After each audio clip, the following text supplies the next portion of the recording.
کیا ماؤں نے لال جنے تھے؟ کیا دھرتی نے انسان دیکھے تھے؟ آج تک دنیا ایسا بادشاہ نہ دکھا سکی جو 22 لاکھ مربع میل پہ حکومت کر کے مسجد میں جھاڑو دے رہا ہو، جو 22 لاکھ مربع میل پر حکومت کر کے پانی کی مشق کندھے پہ اٹھا کے بیوہ عورتوں کے گھر میں گھڑوں میں پانی بھرنے جا رہا ہو۔ امیر المومنین کہاں جا رہے ہو؟ فلاں اماں کے گھڑے میں پانی بھرنے جا رہا ہوں، فلاں کے گھر میں پانی بھرنے جا رہا ہوں۔ 22 لاکھ مربع میل پہ حکومت کر کے دھرتی نے ایسا بادشاہ نہیں دیکھا جو اونٹ چراتا پھر رہا ہو، اور جو بیت المال کا اونٹ گم ہوا، چولے کو باندھا اور دوڑ لگائی، آگے احنف بن قیس ملے، ارے کہاں جا رہے ہو امیر المومنین؟ کہ تو بھی آجا، بیت المال کا اونٹ گم ہو گیا ہے، مل کے تلاش کریں۔ پتہ نہیں کتنے مسلمانوں کا اس میں حصہ ہے۔ دھرتی ایسا بادشاہ نہ دکھا سکے گی، نہ دکھا سکے گی، کوئی ایسا آیا ہی نہیں ہے کہ جو اتنی بڑی سلطنت کا مالک ہو اور کیکر کے درخت کے نیچے بغیر پہروں کے سو رہا ہو۔ یہ ہمارے چھوٹے چھوٹے حکمران، ووٹوں کے ذریعے سے کرسیوں پر بیٹھنے والے، ان بے وقوفوں کے آگے بھی پہرے، پیچھے بھی پہرے، دائیں بھی پہرے، بائیں بھی پہرے، اوپر بھی پہرے، ان کی گاڑیاں بھی بلٹ پروف، یہ پھر بھی ڈرتے ڈرتے جا رہے کہ انہوں نے ظلم کیا، یہ اپنی ذات میں خوف زدہ ہو گئے۔ عمر نے اپنے نام کے ساتھ فاروق کا لقب آپ نے کہا عمر فرق بین الحق والباطل، عمر وہ عمر ہے جس نے حق اور باطل میں فرق کر کے دکھا دیا، اس لیے یہ فاروق ہے، اس نے حق اور باطل میں فرق کر کے دکھایا، یہ فاروق ہے۔ حسن بصری فرمایا کرتے تھے اپنی محفلوں کو عمر کے ذکر سے سجاؤ۔ حضرت عائشہ فرمایا کرتی تھیں عمر کے تذکرے کیا کرو کہ جب عمر کا تذکرہ ہوتا ہے تو عدل کا تذکرہ ہوتا ہے، جب عدل کا تذکرہ ہوتا ہے تو اللہ کا تذکرہ ہوتا ہے۔ کہ ہم عائشہ رضی اللہ تعالیٰ عنہا فرمایا کرتی تھیں اتنے بڑی سلطنت پر حکومت کرنے کے بعد اللہ کی راہ میں جانے والے مجاہدین کے گھر گیا کھڑا ہوا ہے، دروازے پہ دستک دے رہا ہے، بیٹی کوئی بازار سے سودا لینا ہو تو مجھے بتاؤ، تیرے گھر والا تو اللہ کی راہ میں ہے، میں تمہارے گھر کا سودا لے آؤں، کیا کیا چیز چاہیے؟ تم نے اپنے خامند کو خط لکھنا ہوگا، تم تو لکھنا نہیں جانتی، مجھے بتاؤ میں تیرے خامند کو تیری طرف سے خط لکھوں۔ اماں تیرا بیٹا اللہ کی راہ میں گیا ہوا ہے، مجھے بتا میں تیرے بیٹے کے نام تیری طرف سے خط لکھوں۔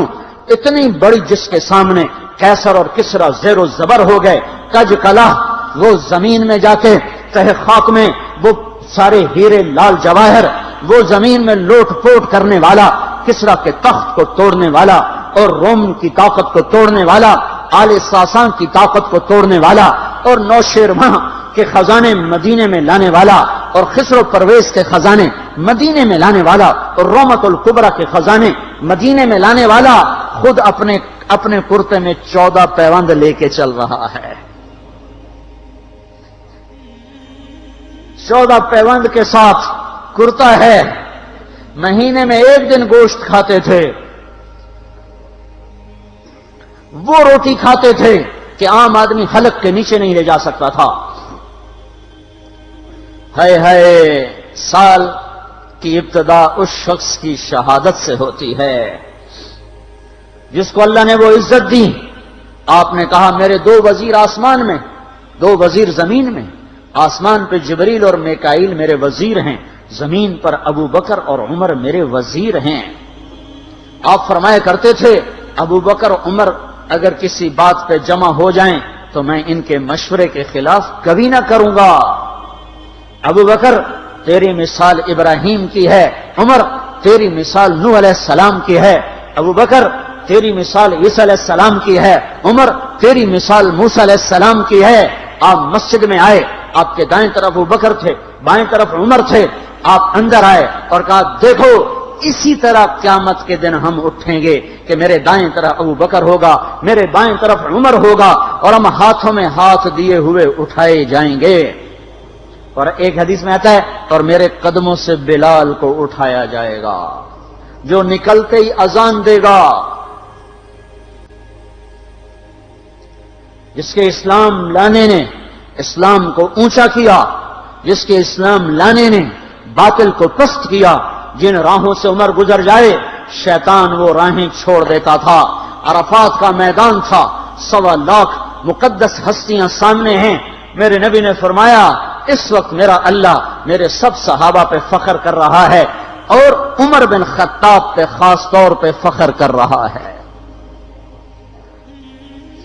خاص طور پہ فخر ہو رہا ہے، عمر بن خطاب پہ خاص طور پہ فخر ہو رہا ہے۔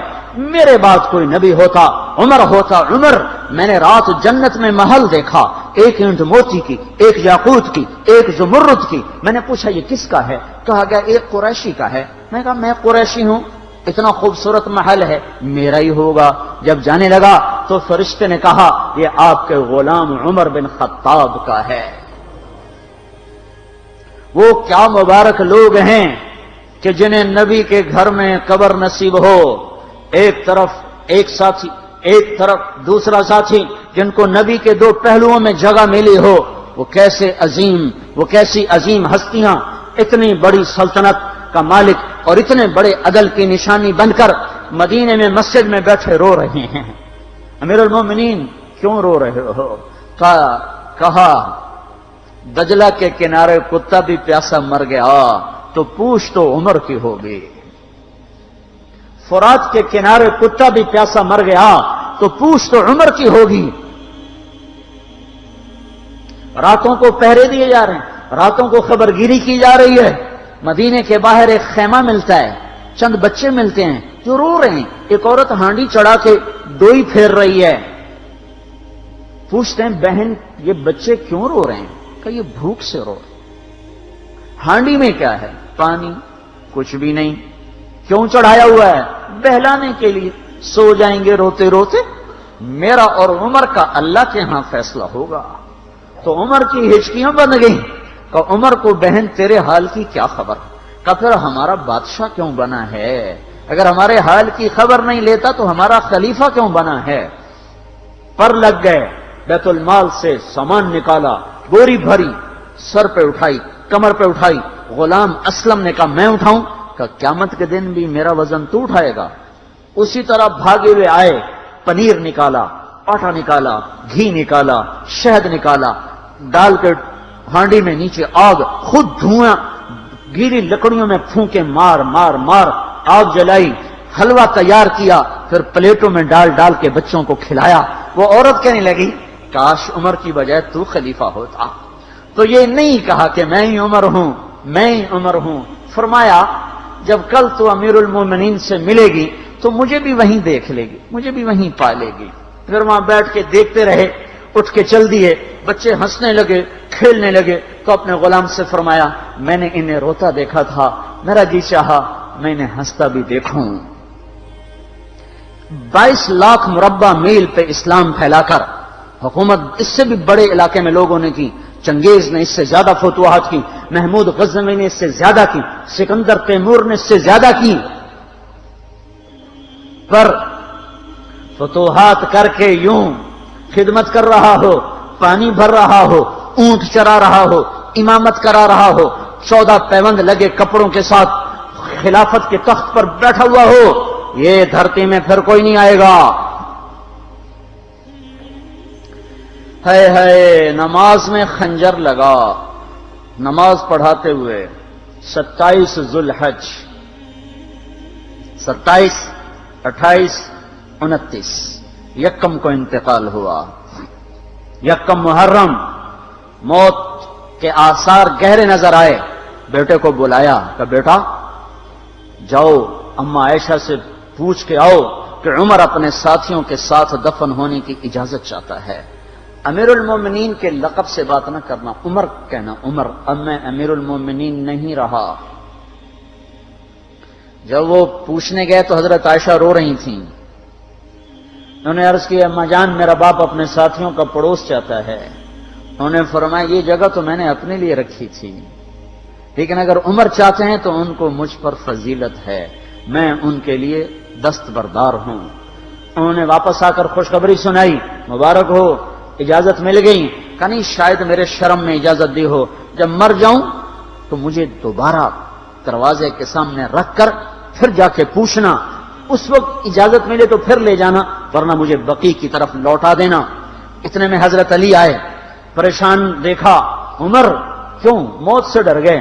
کہ نہیں، موت کے بعد کی گھاٹی سے ڈر رہا ہوں۔ کہ ڈرو نہیں، میرے ان کانوں نے سنا ہے اور اتنی دفعہ سنا ہے کہ میں گن نہیں سکتا کہ اللہ کے نبی فرمایا کرتے تھے ابو بکر اور عمر جنت کے بڑی عمر کے لوگوں کے سردار ہیں۔ آپ نے فرمایا تو اس بات کی گواہی دے گا؟ کہ میں بھی دوں گا، میرا بیٹا حسن بھی دے گا۔ امام حسن بھی ساتھ تھے۔ کہ میں بھی دوں گا، میرا بیٹا حسن بھی گواہی دے گا۔ پھر بھی ہے جو جنت کی بشارتیں لیے ہوئے ہیں، 10 مبشرہ، ابو بکر جنتی، عمر جنتی، عثمان جنتی، علی جنتی، طلحہ جنتی، زبیر جنتی، ابو عبد الرحمن بن عوف جنتی، ابو عبیدہ بن جراح جنتی، سعید بن زید جنتی۔ آپ نے نام لے کر گنے، نام لے کر گن کر کہا، سنو ابو بکر جنتی ہے، عمر جنتی ہے، عثمان جنتی ہے، علی جنتی ہے، طلحہ جنتی ہے، زبیر جنتی ہے، سعد بن ابی وقاص جنتی ہے، عبد الرحمن بن عوف جنتی ہے، ابو عبیدہ بن جراح جنتی ہے، سعید بن زید جنتی ہے۔ میں ان سے راضی ہوں، لوگوں ان کا حق پہچانو، میں ان سے راضی ہوں، میں ان سے راضی ہوں۔ پھر آپ نے فرمایا اگر تم نے ان کے بارے میں کسی ایک کے بارے میں بھی دل میں بغض لے کر مر گئے، اور تم نے اتنی بندگی کی تھی کہ سوکھ کے کانٹا ہو گئے تھے، روزے اتنے رکھے تھے کہ پیٹ کمر کو لگ گیا تھا، سجدے اتنے کیے تھے کہ تمہارے ماتھے اور گھٹنوں پر پتھروں جیسے نشان پڑ گئے تھے، اتنا کچھ کر کے ان 10 میں سے کسی ایک کا بغض لے کر اگر تم مر گئے تو اللہ تمہیں منہ کے بل جہنم میں گرا دے گا۔ لوگوں میں ان سے راضی ہوں، ان کا حق پہچانو، جن کو اللہ بھی رضا کے پروانے دے رہا ہو، جن کو اللہ کا رسول رضا کے پروانے دے رہا ہو، جن کو وزارت کا شرف مل چکا ہو، نبی کے پہلو میں قبر جن کی بننے کا اعلان ہو چکا ہو، وہ موت پر کیا کہہ رہا ہے؟ موت پہ کیا کہہ رہا ہے؟ اپنے بیٹے سے کہا میرا سر زمین پہ ڈال دے۔ ان کی گود میں سر تھا عبداللہ بن عمر، تو انہوں نے گود سے ہٹا کر پنڈلی پہ رکھ لیا، یہاں رکھ لیا۔ چلے گئے، کیا کہہ رہا ہوں سنتے نہیں ہو، زمین پہ ڈال دو۔ تو انہوں نے زمین پہ ڈالا تو اپنے چہرے کو مٹی میں رکھ دیا اور ایسے ملنے لگے اور کہنے لگے، اے میرے رب، اگر تو نے عمر کو معاف نہ کیا تو عمر ہلاک ہو جائے۔ ویل لک یا عمر ولامک ان لم یغفر لک ربک، عمر تیری ہلاکت ہے اگر تیرے رب نے تجھے معاف نہ کیا۔ یہ کہتے کہتے کہتے جان دے دی۔ 22 لاکھ مربع میل میں اسلام کو زندہ کرنے والا، این حالت نماز میں زخم کھا کے گرنے والا، مطلوب مصطفیٰ، وزیر مصطفیٰ، جنت کی خوشخبریاں لے کر پھر موت پر یوں کہہ رہا ہو، اللہ تو نے معاف نہ کیا تو میرا کیا بنے گا؟ کیا بے طلبی ہے۔ ان کے بیٹے خلافت کے اہل، ان کے بہنوئی سعید بن زید 10 مبشرہ میں سے دونوں کے نام کاٹ دیے، کہ یہ 6 ہیں جن سے اللہ کا رسول راضی تھا، جس کو چاہو خلیفہ بنا دو، جس کو چاہو حکومت دے دو، نہ میرے بیٹے کو ملے گی نہ سعید بن زید کو ملے گی۔ کسی نے کہا شوشہ چھوڑا، آپ کا بیٹا بھی تو بہت قابل ہے، اسی کو بنا دیں۔ تو اسے تو طلاق دینا نہیں آتا، حکومت کہاں سے چلائے گا؟ یہ ایک واقعہ کی طرف اشارہ کیا ہے، اس کے پیچھے ایک واقعہ ہے جس کو انہوں نے یاد کر کے فرمایا، وہ تو طلاق دینا نہیں جانتا، وہ حکومت کیا چلائے گا؟ حالانکہ بڑے صحابہ میں عبداللہ بن عمر کا مقام ہے۔ ہے جنازہ صہیب رومی نے پڑھایا، دروازے کے سامنے لا کے رکھ دیا گیا، سب لوگ جنازے کے ساتھ کھڑے ہو گئے، عبداللہ بن عمر اکیلے آگے گئے، دروازے پر دستک دی تو اما جان میرا باپ عمر بن خطاب دروازے پہ حاضر ہو چکا ہے، اندر آنے کی اجازت چاہتا ہے۔ تو عائشہ رضی اللہ تعالیٰ نے اپنی چادر کو اٹھایا اور روتے ہوئے باہر نکل گئیں۔ پھر لوگ اندر داخل ہوئے، قبر کھودی گئی، قبر کھودتے ہوئے عبداللہ بن عباس بھی قبر کے کھودنے میں شریک تھے، تو کہتے میرے کندھے پہ کسی نے ہاتھ رکھا، میں نے پیچھے مڑ کے دیکھا تو علی رضی اللہ تعالیٰ عنہ کھڑے رو رہے تھے اور فرما رہے تھے مجھے پتا تھا تو یہیں آئے گا، یہاں تیرے سوا کوئی نہیں آ سکتا، کہ میں نے ایک دفعہ نہیں کتنی دفعہ میں نے اللہ کے نبی سے یہ بات کا تکرار سنا، میں ابو بکر اور عمر، اس کا اتنا تکرار سنا ہے میں نے کہ مجھے یقین تھا یہیں آئے گا، تو اور کہیں نہیں جا سکتا۔ میرے بھائیو، غفلت سے باہر آ جائیں، یہ دھوکے کا گھر، یہ مچھر کا پر، یہ مکڑی کا جالا، یہ دنیا کہیں ہمیں ہلاک نہ کر دے۔ ان لوگوں کو سامنے رکھ کے زندگی گزارو جنہوں نے اللہ کو راضی کیا، اس کے رسول کو راضی کیا، کلمہ حق کو بلند کیا، خیر کے ذریعہ بنے، شر کے مٹانے والے بنے، اور دنیا میں مرنے کے بعد بھی ان کے تذکرے ہدایت کا سامان بنے، ان کے تذکرے روشنی کا مینار بنے۔ ان کے پیچھے چلو، مغرب کے اندھیروں کی طرف مت دوڑو، وہاں تو سورج بھی ڈوب جاتا ہے، مغرب میں تو سورج بھی ڈوب جاتا ہے، اور تمہیں پکار کے کہتا ہے مغرب کی طرف نہ آنا، ادھر اندھیرا ہے، میں یہاں گم ہو گیا، تم کون سا سراغ ڈھونڈنے آئے ہو؟ دوڑو اللہ اس کے رسول کی پاک زندگی کی طرف، اس کے پاک صحابہ کی زندگی کی طرف، جن کو اللہ نے مرنے سے پہلے جنت ہاتھ میں دے دی، جنت کی بشارت دے دی،